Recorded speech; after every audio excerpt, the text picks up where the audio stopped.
le plan numérique de l'école à l'entreprise.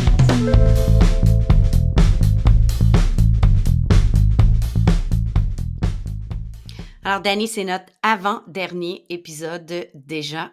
Et aujourd'hui, on parle de mettre à profit le numérique en tant que vecteur d'inclusion et pour répondre à des besoins diversifiés. Le C'est nom hot, de la ça. dimension, il est long, mais il est effectivement très hot. Si ça te va, je fais comme d'habitude, puis Vas-y. j'explique qu'est-ce que cette dimension.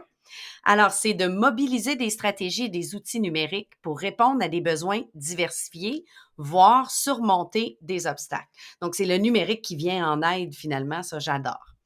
C'est sélectionner et utiliser un outil numérique après avoir effectué une analyse adaptée de ses besoins, donc sélectionner les bons outils pour nous Hmm. aider. Analyser les fonctionnalités de chaque outil en fonction des besoins comblés et des contraintes d'accessibilité. Ça peut être d'ordre culturel, physique, technique ou même économique afin d'évaluer les bénéfices et les limites. Qu'est-ce que ça veut dire tout ça concrètement? Ça veut dire qu'on peut parler de l'accessibilité du web. On peut parler de fracture numérique aussi, qui est tout un enjeu. On parle de conception universelle de l'apprentissage. Je sais que toi puis moi, on en a déjà jasé, mais on Ouais. l'aborde aussi dans l'entrevue.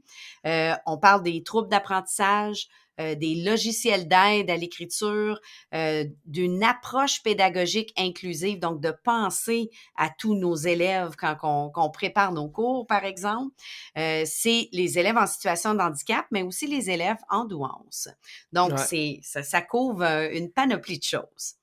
Moi, j'aime vraiment beaucoup cette dimension-là parce que, tu sais, de prime abord, entreprise, tu te dis, ah, regarde, on va pas dépenser de l'argent pour ça. Puis, tu sais, le monde, ils ont juste à apprendre à utiliser puis à fonctionner. Puis, ben, l'entrevue est vraiment super parce que ça nous amène à, tu sais, de voir plus loin le concept. Puis, ça nous amène à une idée que moi, j'amène beaucoup en industrie 4.0, qui est l'humain augmenté. Mais là, Mhm. on a des exemples concrets, puis j'aime vraiment ce qu'elle nous apporte dans l'entrevue, là. Donc, On n'est pas Marie-Josée, dans une dépense, hein. Comme non, tu disais, là, c'est non, pas non, une dépense, c'est un investissement dans l'humain. C'est ce que exact. j'aime. Oui, Puis ça va, c'est comment amener de la valeur à la société dans son sens large. Donc, que des gens arrivent à contribuer à la société malgré leur handicap. Donc, puis ces gens-là peuvent contribuer plus que même des gens qui n'ont pas d'handicap. Fait que, et ça vient aussi forcer et développer des outils pour des gens qui n'ont pas d'handicap, mais pour les rendre encore meilleurs dans leur travail. absolument. Fait que c'est là que moi, je trouve ça, en tout cas, j'ai vraiment beaucoup aimé cette entrevue-là avec Marie-Josée Arnois, conseillère pédagogique au Service national du récit, de l'inclusion et de l'adaptation scolaire. Puis moi, j'ajouterais innovatrice auprès des élèves qui ont des handicaps, mais même plus loin, innovatrice auprès des gens qui peuvent aller chercher des outils pour les aider. J'ai vraiment beaucoup aimé Absolument. l'entrevue. Super, on va écouter ça. Alors, merci beaucoup, Marie-Josée, d'avoir accepté de venir nous jaser pour notre balado, le plan numérique. Pour ceux qui ne te connaissent pas, est-ce que tu pourrais Comme te moi. présenter comme toi? Mais là, tu la connais un peu, Oui, là, oui, quand un même. peu. Mais si tu peux te présenter, nous expliquer ton rôle et tout, qu'est-ce que tu fais? Oui, bonjour. Bonjour, je suis bien heureuse d'être avec vous. Marie-Josée Arnois. Je suis conseillère pédagogique au Service national du récit, de l'inclusion et de l'adaptation scolaire. Donc, ça fait beaucoup de mots. Qu'est-ce que ça fait? En fait, conseillère pédagogique, notre travail, c'est d'accompagner, entre autres, tous les intervenants scolaires. Donc, on les conseille, on les accompagne, on forme et on innove aussi. Donc, on essaie beaucoup de travailler. On travaille beaucoup dans l'innovation. Et en fait, notre expertise au service, on est 3 personnes. Donc, notre expertise, en fait, c'est l'utilisation du numérique auprès des élèves qui ont des difficultés à l'école ou des handicaps. Donc, on va travailler, c'est très, très large. Donc, ça va de la classe régulière à la classe spécialisée. Donc, pensez à un handicap, là, puis on est concerné. Et il faut trouver une solution, donc Oui, innover. c'est ça. Donc, il faut trouver des solutions, être créatif là pour s'assurer que tout ce beau monde-là puisse accéder à la réussite. On s'entend qu'on t'a choisi pour cette dimension-là qui s'appelle mettre à profit le numérique en tant que vecteur d'inclusion et pour répondre à des besoins diversifiés. On t'a choisi pour celle-là, mais pourquoi elle est importante, cette dimension-là, dans la compétence numérique? Écoute, tu sais, Alexandra, moi, je porte ça dans mon cœur, ça Ben là, coule j'ai dans choisi mon quelqu'un sang. qui allait la défendre, là. Celle-là, on s'entend que c'est la plus importante, c'est ça, hein? Ben, elles sont toutes importantes, en fait, mais celle-là, cette dimension-là, c'est que, tu sais, on vit dans une société diversifiée, hein. Puis, il faut préparer aussi nos jeunes à vivre avec la différence. Puis, tu sais, mon rêve, là, ça serait que le mot différence n'existe plus. Parce que, qu'est-ce que c'est, en fait, la différence? Tu sais, tout le monde est un peu différent, à quelque part, là. Donc, c'est de voir comment on peut vivre ensemble un petit peu. Bon, Alexandre Chenette va m'envoyer des fleurs, mon collègue du récit et du développement de la personne. Donc, ben oui, c'est qu'on vit dans une société diversifiée, mais comment faire pour que toutes les personnes, malgré leurs conditions, soient admissibles à une participation citoyenne. Donc, toutes les personnes ont le droit d'être actifs socialement. Donc, c'est pour ça que c'est important. C'est parce qu'on est en train de construire une société aussi avec ces élèves-là. Puis, on leur donne la chance de se projeter dans l'avenir aussi. Puis qu'on passe par-dessus la difficulté ou le handicap pour pouvoir devenir quelqu'un. Là, ils ont le droit aussi de devenir quelqu'un. Puis, il y a aussi le fait que tu sais, au niveau de l'inclusion, on pense souvent peut-être à des situations plus extrêmes, ben, tu sais, des fois, c'est un besoin temporaire qu'on a. Tu sais, il y en a qui vivent avec ça comme étant un besoin permanent, mais il y en a qui c'est temporaire. Tu vas te casser une jambe, là. T'es contente de l'avoir, la rampe d'accès. Donc, c'est pas nécessairement parce que t'es entièrement dans la chaise roulante que, tu sais, c'est pas faut pas avoir cette image-là fixe. Donc, faut pas être rigide là-dedans parce que des fois, ça peut être temporaire. Puis, tu sais, l'inclusion, entre autres, là, on va parler d'accessibilité un petit peu plus tard, là, je suis certaine.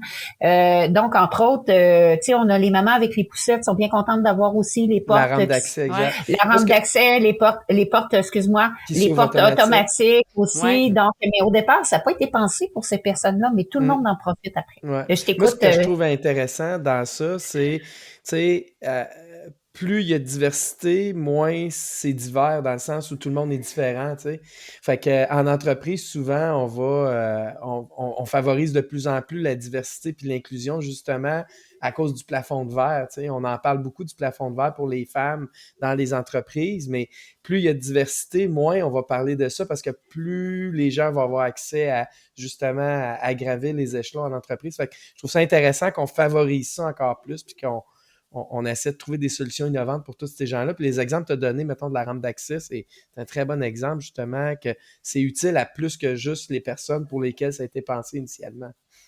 Il y a plein d'autres, par exemple, tu sais, des fois on voit dans les magasins, puis tu vas voir les toilettes, là, c'est écrit en braille, par exemple. Donc, tu as ton petit picto, là. Maintenant, on est encore genré, là, beaucoup à des places, là, mais... Ouais. C'est moins inclusif, là. Ouais, ben, en tout cas, chaque chose en son temps, là, prenons le temps. Mais le braille, quand même, qui est là, il est utile pour quelqu'un, mais il nuit pas à personne non plus. Donc, moi, c'est sûr que j'utiliserai pas le braille, à moins que je décide d'apprendre comment on lit le braille, mais c'est aidant, puis ça nuit pas non plus. Tu sais, pour les autres personnes qui sont pas utilisateurs là, des différents dispositifs qu'on a mis là dans les lieux publics. Dans le milieu scolaire, ça ressemble à quoi l'inclusion quand tu accompagnes dans le milieu scolaire? Comment on fait ça, être inclusif en milieu scolaire? Ben, en fait, c'est un grand défi. OK? Parce que c'est un grand défi parce qu'on est en changement de paradigme présentement. Donc, on est vraiment en train mais les gens font des vrais efforts. OK? Donc, je constate que les gens souhaitent travailler en inclusion. Écoute, Dani, je vais utiliser un grand mot pédagogique. On va parler de différenciation pédagogique. Donc, de plus en plus, les gens vont utiliser cette approche-là, vont le réfléchir, leur enseignement avec la différenciation pédagogique pour s'assurer que les élèves ils soient capables d'aller entrer dans le cerveau des élèves pour qu'on puisse constater leur plein potentiel. Donc, mais c'est pas facile, OK? Parce que on est dans on est en transition encore avec notre modèle de ce qu'on avait avant, puis on souhaite aller vers l'école inclusive. Mais je vais recommander une lecture, là, présent. Je me permets de faire mon intellectuel. On va le mettre dans le descriptif. C'est bon. OK, c'est bon. En fait, il y a le Conseil supérieur de l'éducation, OK, qui a écrit une école pour tous ses élèves, pour tous les élèves. Donc, là-dedans, on nous fait réfléchir justement sur l'inclusion puis l'importance de la diversité, puis comment on peut s'y prendre aussi. Mais on était au tout début, là, ça fait quand même un petit bout là que ça a été écrit, mais on a évolué déjà depuis ce temps-là. Donc, c'est vraiment, on est dans cette lancée-là. Puis, il y a l'UNESCO aussi qui promouvoit, je sais pas, j'ai bien accordé mon verbe, mais qui fait la promotion, en fait, de l'inclusion aussi, puis ça fait partie des droits humains. Donc, c'est ça. Donc, mais là, je suis rendue plus loin que le milieu scolaire, là. Donc, aujourd'hui, puis c'est ça, ben, qu'est-ce qu'on souhaite voir? Ben, tu sais, on va parler d'école inclusive. Donc, une école inclusive, ça va être comme avant même de savoir qui sera dans notre école, on a aménagé notre lieu a priori. Donc, je donne souvent un exemple en formation, c'est que on ne sait pas si on aura des élèves qui auront besoin d'apaisement. OK? Donc, entre autres, on sait que nos élèves avec un trouble du spectre de l'autisme, de temps en temps, ils ont besoin d'aller s'apaiser. OK? Ben, il n'y a pas juste eux, mais entre autres, je prends cet exemple-là. Et avant même de savoir si on aura des élèves, on a créé une salle d'apaisement. OK. Donc, a priori, on a mis, tu sais, déjà, nos bâtisses sont déjà construites en disant, il y a des ascenseurs, déjà. Donc, ça, c'est a priori. Ouais. Mais tu sais, en termes de pédagogie maintenant, donc avant même de savoir quel type d'élève j'aurai d'assis dans ma classe, j'ai réfléchi, dire, OK, si j'ai un élève avec des difficultés d'organisation, je suis correct, je l'ai pensé comme ça. J'ai des élèves qui vont avoir des difficultés en lecture, j'ai déjà ça qui va venir m'aider. Donc, c'est a priori, pas une fois que l'élève est assis dans ta classe, tu réagis, mais c'est avant que penser les élèves... Amont, là. Oui, ouais. Penser en amont c'est beaucoup de travail avant. Mais une fois que les élèves sont là, on a beaucoup moins de travail après. Puis au niveau du numérique, as-tu des exemples où le numérique répond aux besoins en inclusion dans le milieu scolaire? J'imagine que oui. Oui, ben en fait, c'est ça, notre équipe, on est là-dedans, on baigne là-dedans à tous les jours. Là, on a des milliers d'exemples à vous donner. Mais en fait, par souci de confidentialité, j'aurais le goût de dire, je me permets de vous parler de mon propre enfant qui est utilisateur de mesures technologiques, qui est maintenant rendu au collégial, hein, je veux juste vous dire. Okay. Donc, il a réussi. Donc, mon fils a une dyspraxie motrice. Et ben au moment où est-ce que ben là ça prend un petit peu de temps avant de savoir voyons qu'est-ce qu'il y a qui marche pas là, tu sais. Une fois qu'on a compris qu'est-ce qui fonctionnait pas, puis que bon on a tenté des choses et au moment où est-ce qu'on a mis l'ordinateur en 3e année, hein, on lui a donné un ordinateur parce qu'au niveau de l'écriture, il était dysgraphique, donc il avait beaucoup de difficultés avec l'écriture. Donc c'est beaucoup moins exigeant d'utiliser un clavier qu'un crayon. OK? Donc, au moment où est-ce qu'on lui a donné son ordinateur, il s'est mis à réussir. Donc, ses notes ont augmenté à peu près de 20% parce que quand il écrivait à la main, il était tellement fatigué qu'il se permettait pas d'exprimer l'ensemble de ses idées. Donc, avec le clavier, comme il y avait moins de fatigue, il était capable de déployer, de justifier ses réponses. Donc, il allait beaucoup plus loin. Donc, c'est ça que ça permet. Le numérique, c'est que ça permet vraiment d'aller compenser les handicaps puis d'accéder au plein potentiel des élèves puis qu'ils puissent nous montrer tout ce qui se passe dans leur tête.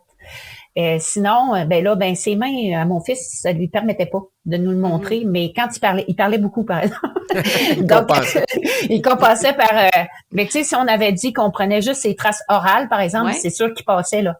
OK, mais là, vu qu'on s'appuyait sur des traces écrites, pour démontrer ses apprentissages, ben là, il était limité. Donc là, l'ordinateur lui a permis ça. Donc, il est rendu au collégial, je veux juste vous dire, puis il a fait anglais enrichi. Fait que je me dis, on n'a pas... Il a travaillé fort, mais il a réussi quelque chose. Là. Tu sais, je suis pas mal fière de lui. Absolument, wow. J'aurais un autre exemple peut-être à te donner. Entre autres, en déficience visuelle, là, tu sais, il y a des claviers braille, OK, qu'on va donner pour ceux qui sont plus atteints au niveau visuel, parce qu'on on a des différents niveaux d'atteinte là pour toutes les conditions. On a différents niveaux d'atteinte. Et quand on est rendu à du clavier braille, on est vraiment dans c'est presque aveugle là, tu sais, il voit presque rien. Donc j'ai quelqu'un de ma connaissance qui a utilisé par exemple le numérique. C'était dégénératif, donc au moment où est-ce qu'il voyait, il pouvait utiliser le zoom, le logiciel, ça s'appelle Zoom Text. Là. Donc, tu es capable d'agrandir très, très grand qu'est-ce qu'il y avait à l'écran. Il y avait du partage d'écran avec le TNI de l'enseignant qui arrivait dans son ordinateur pour pouvoir accéder à l'information. Donc, et l'ordinateur lui permet d'organiser ses fichiers puis se retrouver facilement. Donc, imaginez que ça lui permettait de structurer ses apprentissages, en fait. Donc, imaginez que ce bel individu, aujourd'hui, a 27 ans et il est programmeur pour Excel chez Microsoft à Seattle. Wow. Donc, ça veut dire qu'il y a du... Si on lui avait pas permis d'exprimer, qu'on lui avait pas mis les moyens en place, on l'aurait pas tiré par en haut autant.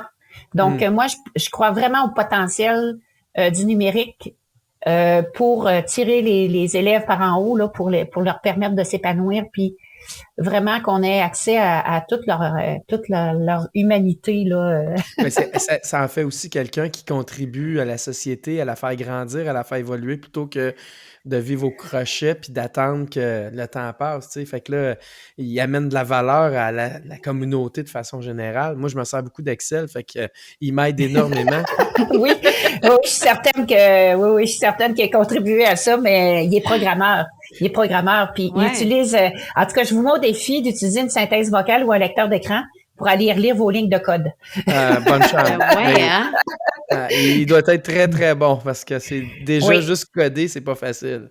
Oui, c'est ça. Donc, moi, je dis juste lire une ligne de code, c'est pas facile. Moi, j'y vais juste avec ça, là. Ben, ça dépend dans quel langage, là. Mais oui. Ben, tu vois, t'as amené déjà un petit peu avec notre prochaine question. Comment est-ce que le numérique prépare l'élève pour sa vie sur le marché du travail? Là, on a eu un bel exemple. Est-ce que tu as d'autres exemples de préparation au marché du travail où le numérique est venu aider? Ben, vraiment, le numérique, premièrement, regardons le marché du travail. OK? Quelle est la réalité de nos entreprises? Donc, on a des logiciels qui sont des incontournables. On a des traitements de texte qu'on va utiliser. Il y a des tableurs qu'on va utiliser, entre autres. Là, je parle de ces deux-là. On va s'arrêter juste à ça. OK? Mettons qu'on prend seulement que ces deux types de logiciels-là.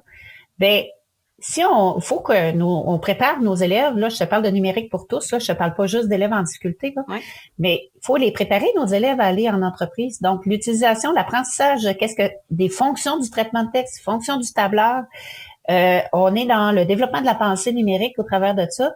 Donc, le numérique, quand on leur enseigne à l'école, ça leur permet de mieux s'intégrer au monde du travail. Et je reviens avec mes élèves que j'aime profondément, ou mes élèves en difficulté. Je les appelle mes élèves, hein, t'as remarqué. Donc, tous ceux du Québec. Ce sont tous mes enfants, je veux juste vous dire. Et en fait, oui, ça se peut qu'il y ait des difficultés en lecture, en écriture, mais ça se peut aussi qu'il y ait des difficultés avec le numérique. OK, ça se peut aussi. Ça fait partie des difficultés qui existent, mais ce n'est pas une raison pour ne pas leur montrer parce qu'il faut qu'ils s'intègrent au marché du travail. Puis le petit peu qu'ils auront appris, puis peut-être que ça va leur donner l'élan qu'il faut pour poursuivre après ça. Là, ça va leur faciliter la tâche. Mais il y a ça aussi, il faut le prendre en considération dans la préparation. J'aurais le goût de... t'avais-tu le goût d'intervenir, David? Non, mais je trouve ça super intéressant.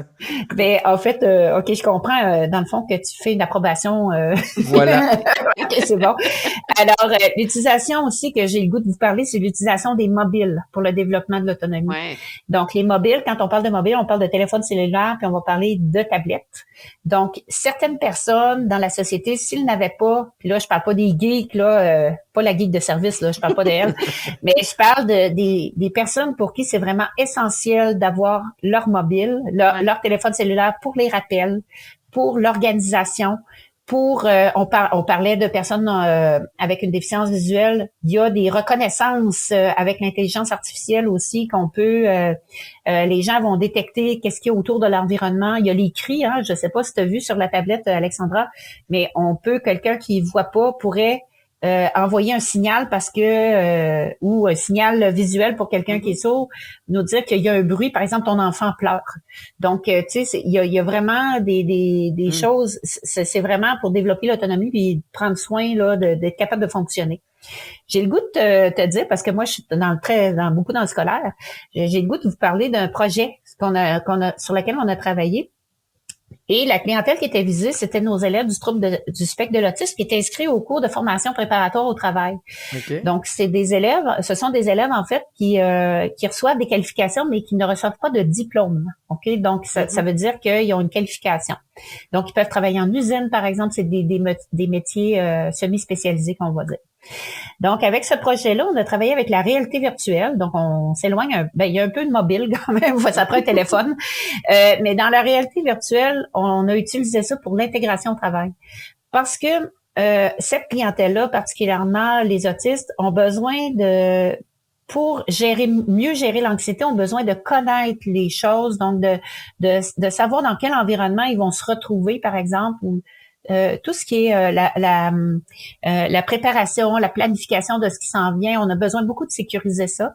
Donc, avec la réalité virtuelle, ce qu'on faisait, c'est que, entre autres, on allait filmer dans une école en 360 pour leur dire, regarde, c'est dans cette école-là que tu vas aller. Ah ouais, Puis on faisait faire... Plus explorer l'environnement avant, se familiariser. Oui, c'est ça. Regarde, les cases sont là. Ou, tu sais, on pourrait faire une visite après ça, dépendant du niveau d'atteinte. On pourrait aller faire une visite en vrai après, sans élèves, OK? Puis après ça, donc, il y a un niveau de gestion de l'anxiété. Tu sais, on le respecte là dans son rythme de développement. Autre projet, ça c'est une partie d'un projet. L'autre partie du projet, c'était que on appelle ça du du vidéo modeling. Donc, on faisait du modelage par la vidéo d'utilisation d'une séquence. Donc, on était dans une usine, par exemple, puis on voulait leur montrer comment défaire tel morceau, par exemple, quand on est dans un CFR. Donc, on filmait ça. Puis, avec ce film-là, ben l'élève, s'il se rappelait plus de la prochaine étape, avait toujours le film en 360 pour se référer, dire, voyons, qu'est-ce qu'il faut que je fasse après? Ben, là, ça le rassurait ben oui, c'est sûr. Son rôle qu'il allait avoir. Mais ouais, c'est merveilleux. C'est ça. Puis, tu sais, on dit, mais l'écrit. Ouais, mais si l'élève, il l'écrit puis il comprend pas, tu sais, il peut décoder, mais pas comprendre qu'est-ce qu'il y a. Fait qu'il y a rien de mieux qu'une image. Je reviens à ce qu'on disait tantôt, tu sais, l'exemple de la rampe pour la personne handicapée qui sert aussi à la femme enceinte. Puis, tu sais, bon, mais c'est un peu la même chose. Si on fait ces vidéos-là pour quelqu'un, pour faciliter un autisme, ben ça devient aussi un outil d'apprentissage pour les nouveaux employés qui sont même pas autistes par la suite. Tu sais, tu veux montrer une tâche, ben il y a déjà des choses ou des gens qui peuvent avoir des difficultés langagières, des gens qui ont des analphabètes fonctionnels, il y en a dans la société. On fait venir des gens d'un autre pays parce qu'on a de la difficulté de recrutement de main-d'œuvre. Ben, un petit vidéo, la personne ne sait pas lire le français, mais on peut déjà commencer à mettre cette personne-là à la tâche et commencer. Nous, où je travaille, on a des cours d'inclusion en français dans l'entreprise, mais l'exemple que tu donnes, ça serait super utile pour des gens qui ne savent pas encore lire ou écrire en français, mais on peut déjà les former à la tâche. Donc, puis peut-être c'est un bel exemple. Peut-être qu'ils ne savent pas parler non plus, puis quand même, tu leur expliques, ils ne comprennent pas. Exact. Puis c'est pas de la mauvaise volonté. Puis, tu sais, avant qu'on arrive dans des termes plus techniques, là, parce que, tu sais, quand on est en entreprise, on a un vocabulaire, tu sais, qui est très précis. Mais avant qu'on arrive là, tu sais, fonctionnels vont dire bonjour, merci, OK, ça va. Mais, puis d'autres mots qu'on veut pas qu'ils disent, mais qu'ils vont dire. Mais, tu sais, en termes très techniques, ben, il y a rien de mieux qu'une vidéo. Puis, tu vois, c'est le fun ce que tu me proposes, Dani, parce que moi, je suis rentrée avec une condition d'un type de personne. Puis là, tu as été capable de voir, ben, le potentiel pour l'ensemble. Fait que des fois, on le fait, on va adapter quelque chose pour une personne, puis on le sait pas le rayonnement que ça peut avoir sur les autres. Tu sais, parce que on ne sait pas qui va en avoir besoin à quel moment. Ouais. Donc, moi, c'est ce que je trouve intéressant dans l'inclusion puis la diversité, en fait. Là. Si on va dans des besoins diversifiés en dehors de l'école, mettons pour la société en général, tu nous as déjà donné quelques exemples. Est-ce que tu en verrais d'autres exemples en lien avec ça pour la société en général de choses que tu as mis en place ou que tu mets en place pour l'inclusion puis qui pourraient rayonner sur d'autres choses ensuite? Là? Je trouve ça super cool. Ben oui, il y a beaucoup. Ben oui, il faut que je me ramasse un petit peu, Dani, là. Oui, vas-y. J'ai trop d'affaires à dire. J'ai le goût de commencer par un point qui me tient vraiment à cœur, c'est tout ce qui concerne l'accessibilité à l'information. Ouais. Okay. L'accessibilité à l'information, c'est que l'information, elle est disponible, mais pas nécessairement accessible. OK? Donc, il y a une différence entre les deux termes. Donc, l'information, elle est là, par exemple, sur un site web, mais que, par exemple, la personne, on parlait de déficience visuelle, mais la personne n'est pas capable d'aller lire qu'est-ce qu'il y a là. Donc, est-ce que mon site web va me permettre à toute personne de toutes conditions d'accéder à l'information? OK? Donc, si il y a une déficience visuelle, est-ce que j'ai un support vidéo? Est-ce que j'ai, tu sais, pour la personne qui est sourde, est-ce que je vais avoir du sous-titrage à cette vidéo-là? Est-ce que la personne qui voit pas, elle verra pas le vidéo. Fait tu sais, faut penser à toutes les portes d'entrée. Puis comment j'ai organisé l'information aussi. Donc, tout ça, là, on le sait pas à qui ça va servir. Tu sais, on le pense avec ces conditions-là. Mais je donne souvent l'exemple. Je sais, je vais revenir à l'école d'Annie, je m'excuse. Mais tu sais, par exemple, on a un élève qui a besoin d'avoir du sous-titrage, par exemple, ou tu sais, quand on est dans YouTube, on a la transcription. Le verbatim de la vidéo. Ben, peut-être que notre élève qui est dit régulier ou la personne qui est dite régulière, là, je vais mettre des gros guillemets, mais la personne, peut-être que d'avoir le texte, d'avoir un retour sur le texte plutôt que de revoir la vidéo, c'est là qu'elle va pouvoir prendre des notes. Par exemple, qu'elle va pouvoir aller surligner des choses. Mais la personne, elle n'a pas de diagnostic, là. Ouais. Mais tu sais, ça l'aide quand même, là, tu sais. Ça l'aide quand même. Donc, tu sais, on peut pas, tu sais, c'est développer des stratégies, en fait, pour être capable d'accéder à l'information le plus possible. Puis, il y a des lois, hein. Il y a une loi canadienne, puis au Québec aussi, il y a des lois là-dessus.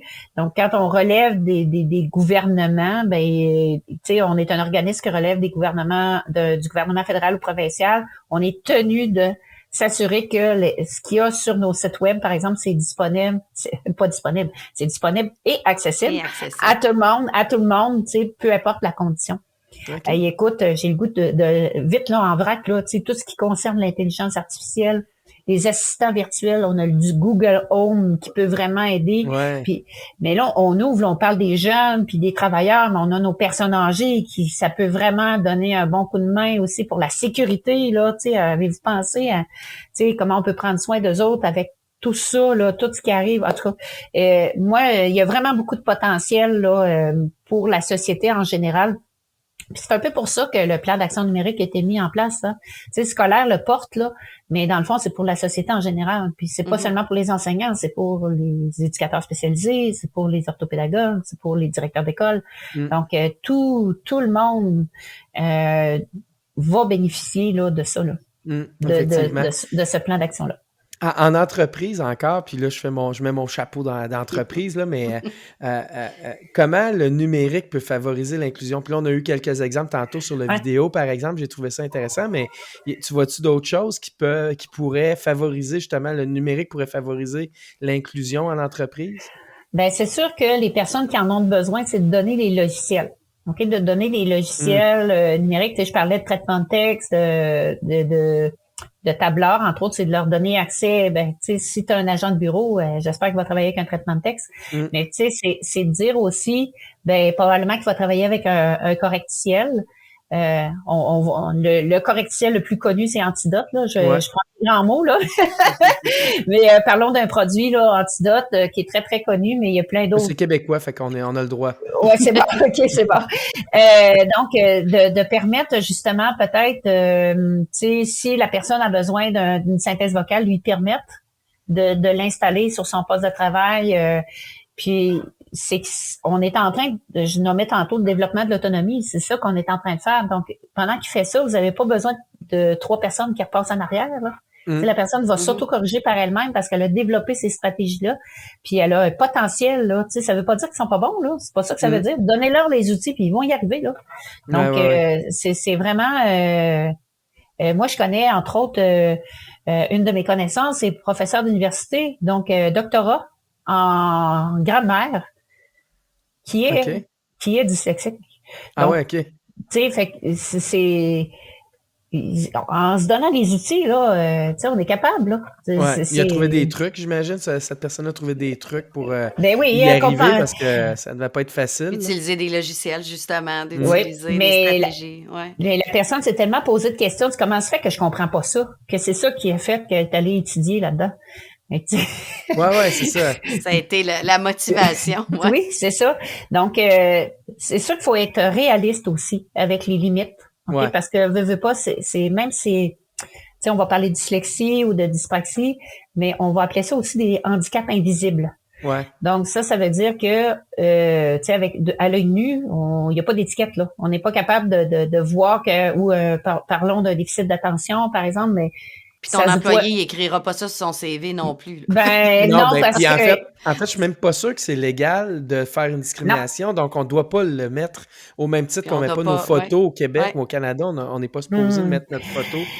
Fait que justement, faut pas que ça soit indiscriminant cet élément-là. Là. Mais c'est pas discriminant, mais quand tu arrives en milieu de travail puis qu'on lui donne pas ce qu'il a de besoin, c'est là que vous trouvez ça moins drôle, les employeurs. Effectivement, puis je vais faire un lien avec ça. On va aller sur une autre question, mais tu sais, pour un employeur, de dépenser des sous de plus, parce que c'est aussi ça, pour quelqu'un, c'est quoi l'avantage? Pourquoi on ferait ça? Ben, tu viens de fidéliser tes employés. Ouais. Tu penses-tu que si tu as respecté sa condition, il va vouloir aller travailler ailleurs? Probablement pas. Parce que, tu sais, en tout cas, je te dis ça de même. Là. Non, mais c'est pour ça que je trouve ça le fun d'essayer d'élargir la compréhension justement de l'inclusion et de la diversité pour justement démontrer que oui, c'est vrai qu'il y a des coûts de plus initiaux, mais bon, il y a des avantages aussi là, de tout ça. Là. Ah oui, ben les avantages, écoute, il y a des avantages certainement. Tu sais, entre autres, moi je trouve que les individus dont on parle, là, on va parler d'individus à besoins particuliers. Ok, on va les nommer comme ça.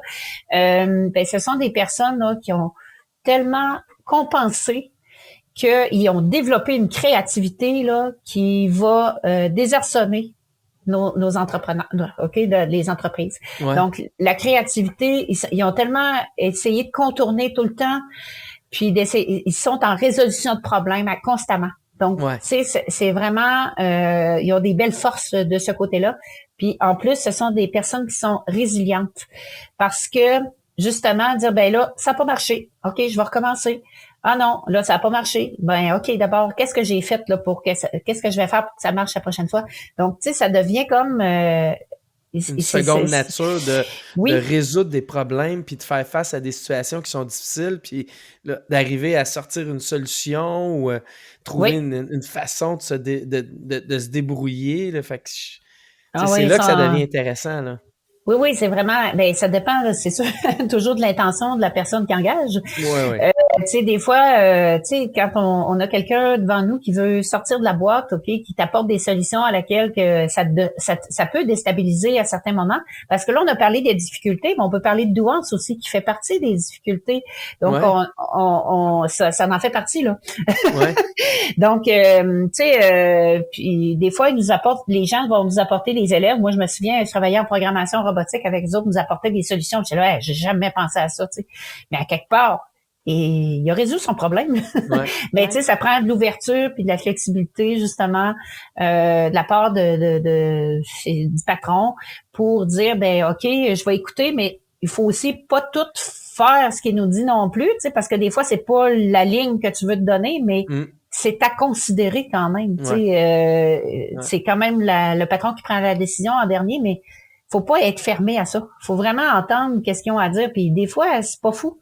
Tu sais, ça vaut la peine là, d'aller de ce côté-là. Mais douance, là, mettons. Puis ça aussi, je trouve ça intéressant parce que moi, je me suis souvent fait dire, puis je le dis souvent à de mes employés, tu sais, j'aime mieux avoir un cheval que je retiens qu'un cheval que je fouette, quelqu'un qui a plus de potentiel. Mais c'est un défi de gestion quand même parce que ces gens-là qui sont doués, c'est exigeant, là.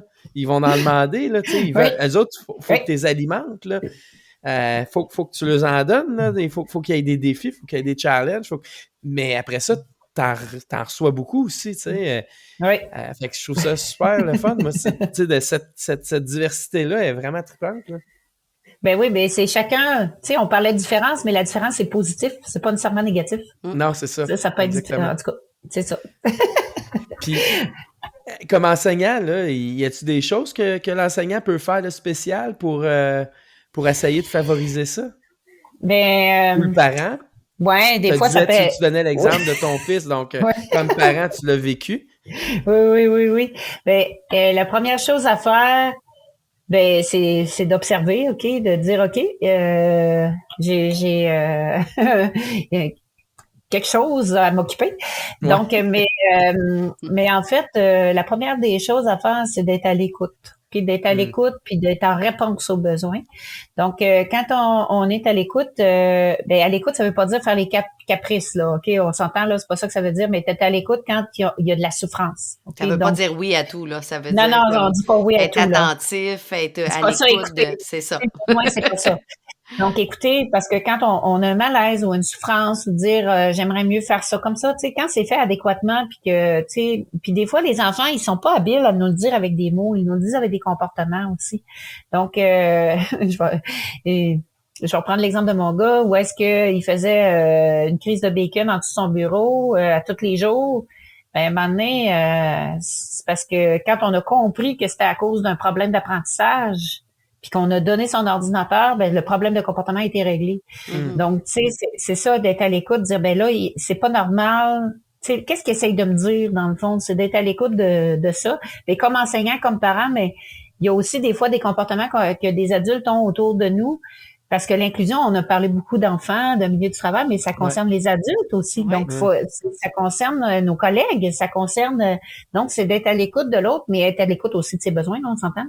Mais, tu sais, puis d'être en réponse à ce besoin-là, en respectant tout le monde. Puis, si on retourne du côté des enfants, j'aurais le goût de leur dire, incluez vos enfants dans le processus de réflexion. On fait ça pour eux. Ce sont les principaux intéressés. Donc, on les écoute, ils ont beaucoup de choses à dire, mais je l'ai dit encore, c'est pas de dire oui à tout, là. Mais c'est des inclure là-dedans, puis dire, ben, j'ai rarement vu des enfants qui sabotent, ben, ça l'arrive, là, mais, tu sais, ils veulent réussir. Moi, je connais pas d'enfants qui veulent pas réussir. Ouais. Ben, peut-être que je connais pas assez d'enfants. Ouais. Mais, tu sais, mais des enfants qui veulent pas réussir à l'école, là, c'est rare. C'est rare. S'ils ont un comportement qui est plutôt déviant, là, de ce qu'on s'attend, ben, peut-être qu'ils nous envoient un message de quelque chose, là. Ils se protègent des fois, Ils ils se laissent protègent de croire quelque que, chose. mais ils se protègent Ouais. de quelque chose, Ouais. puis c'est ça qui laisse, ouais. Ouais, c'est ça. Fait que, tu sais, quand on parle d'inclusion, c'est ça aussi. Tu sais, c'est d'accueillir l'autre avec bienveillance aussi. Je sais qu'il y en a qui sont tannés de l'entendre, ce mot-là. Mais avec Il est quand même bienveillance. important, ouais.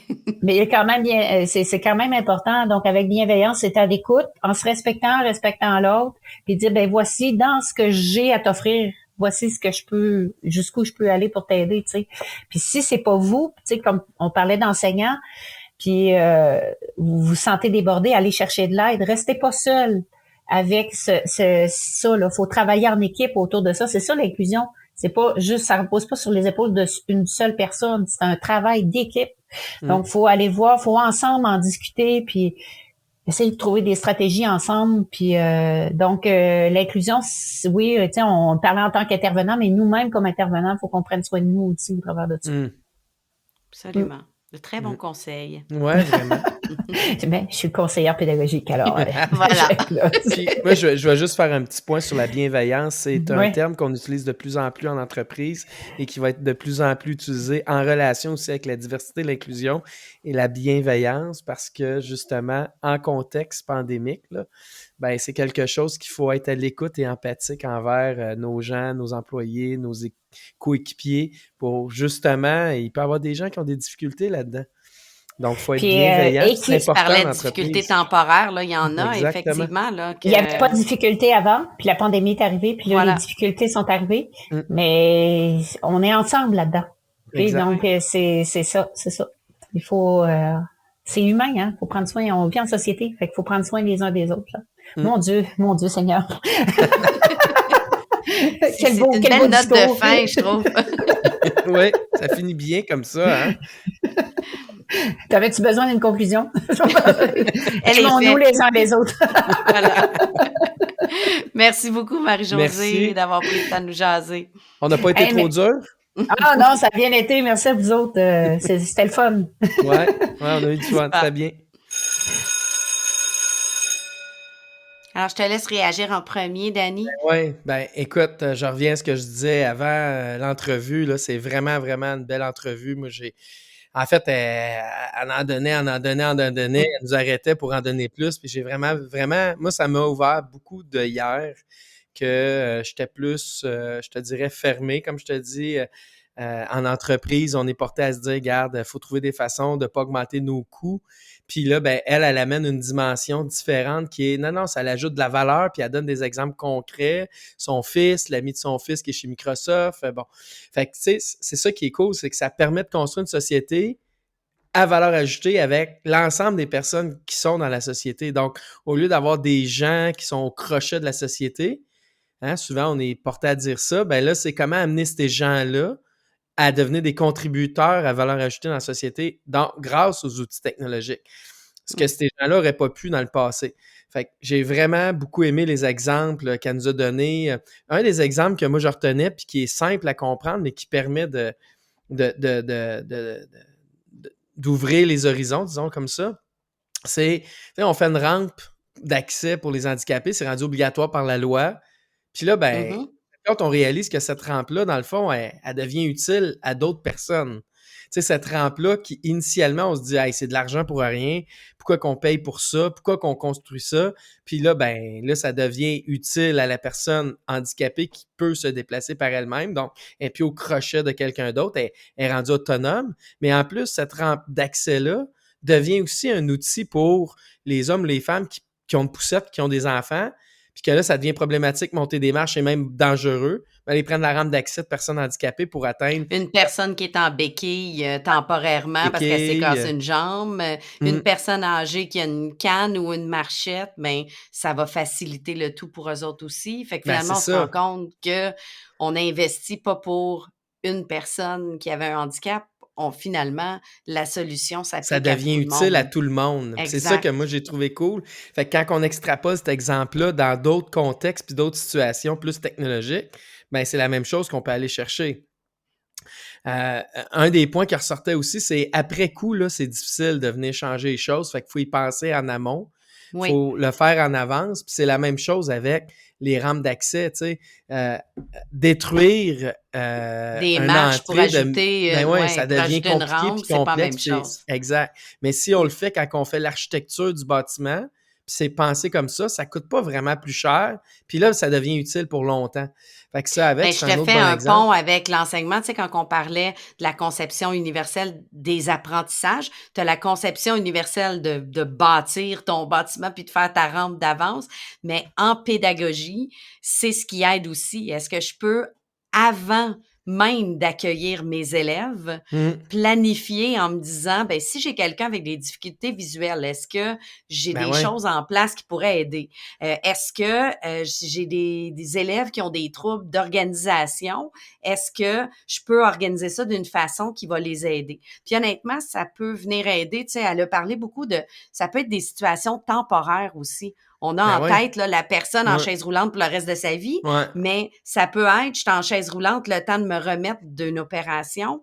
Puis pour un élève, ça peut être un trouble d'organisation qui est constant, mais ça peut être qu'il vit des moments difficiles là, depuis quelques semaines. Je sais pas, moi, ses parents se séparent, puis là, besoin d'un petit peu plus de structure puis d'organisation pour suivre en classe. Puis ce qu'on a mis en place pour un élève, par exemple, qui aurait, nous, on disait un plan d'intervention qu'on a mis en place pour lui, ben pourquoi ça pourrait pas servir à l'autre typite qui, là, il en a besoin pour une situation pour un moment temporaire. Exact. Exact.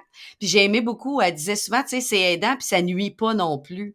En quoi ça nuit de le faire? Ça nuit pas. Exact. Mais si ça nuit pas, pourquoi on le met pas en place puis qu'on le rend pas disponible? Mais souvent, quand ça nuit pas, on va se dire, ouais, mais pourquoi dépenser cet argent-là si ça vient pas aider? Parce qu'on est porté à plus regarder l'aidant de la situation. Mais si ça nuit pas puis que ça l'aide à une personne, puis peut-être que ça va aider à d'autres éventuellement, sans qu'on le sache, tu sais. Sans qu'on le sache. Là, ben, c'est ça quand je te parle de faire ta planification avec ça en tête, tu le sais pas quels élèves vont être devant toi. Mais si tu as pensé à un paquet de choses que tu peux mettre en place qui vont aider, ben tu n'auras pas à tout changer quand la personne va arriver.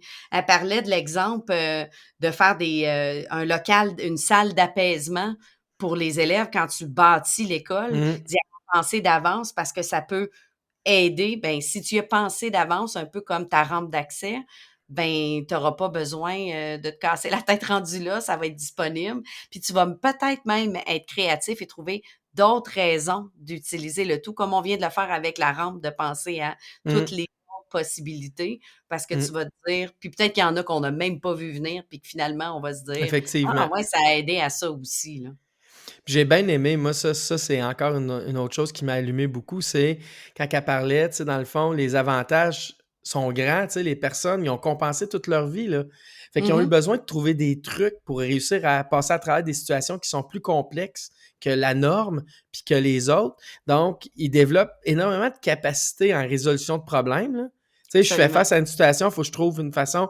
Puis il y en a qui réussissent pas, mais ceux qui réussissent, puis qui se rendent loin, puis qui amènent une valeur vraiment, ben, ces gens-là ont développé vraiment des mécanismes, Ils des sont trucs pour être en créatifs, sont en mode exact. résolution de Ils problèmes. sont Ouais. résilients, tu sais? Oui, La vraie vie, c'est aussi ça en entreprise. Là, on fait face à des défis, des problématiques, une fin d'année qui est difficile, il faut que tu trouves des façons de t'en sortir. Une start-up, là, c'est pas facile les 2, 3, 4 premières années, là. Si tu réussis à passer à travers les 5 premières années, ben wow, tu as réussi. Puis là, ben, les chances sont fortes que ta business réussisse à survivre. Mais ça, c'est de la résilience parce que les 2, 3 premières années étaient tough, ils étaient difficiles. Fait que, tu sais, ces gens-là développent des capacités de résilience. Fait que tous les points qui ressortaient, c'était vraiment. Moi, en tout cas, c'était dans les absolument. belles entrevues. C'est Mais dans j'aimais celles qui sont beaucoup, venues me chercher, là. elle a dit à un moment donné, tu sais, donnez-leur les outils puis ils vont y arriver, là. Tu sais, Ouais. si on peut juste leur donner les bons outils puis leur permettre. J'ai aimé aussi qu'elle parle du téléphone cellulaire, à quel point il est utile pour une Mmh. panoplie de personnes. Je pense entre autres à la fille d'une fille que je connais qui a perdu la vue, puis qu'elle est sur Instagram, sur les réseaux sociaux, elle a sa propre business. Elle voit pas, mais c'est tout son cellulaire qui lui relie les messages des gens, qui lui permet de faire un post, puis de voir quelle photo est en train de lire. C'est toutes ces options d'accessibilité-là qui lui Mmh. permettent, mais tout ça est dans leur cellulaire.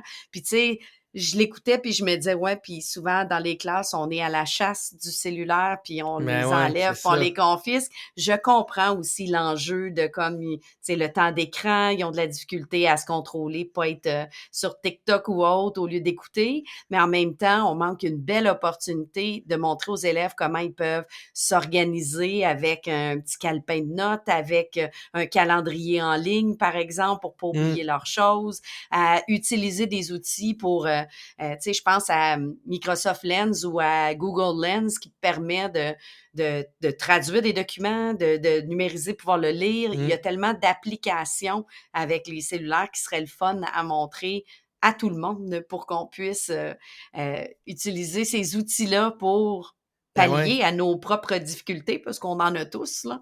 Mmh. Mais voilà. On a parlé beaucoup de la force de ces personnes-là en résolution de problèmes. Ben c'est Ouais. drôle, c'est un drôle d'addon parce qu'on a placé nos épisodes selon les entrevues qu'on a fait et tout. Ben ça nous amène à notre dernier épisode qui est résoudre une variété de problèmes avec le numérique. Donc on en a vu des beaux exemples aujourd'hui Ouais. dans l'entrevue. Puis là, on va aller en jaser avec un dernier invité.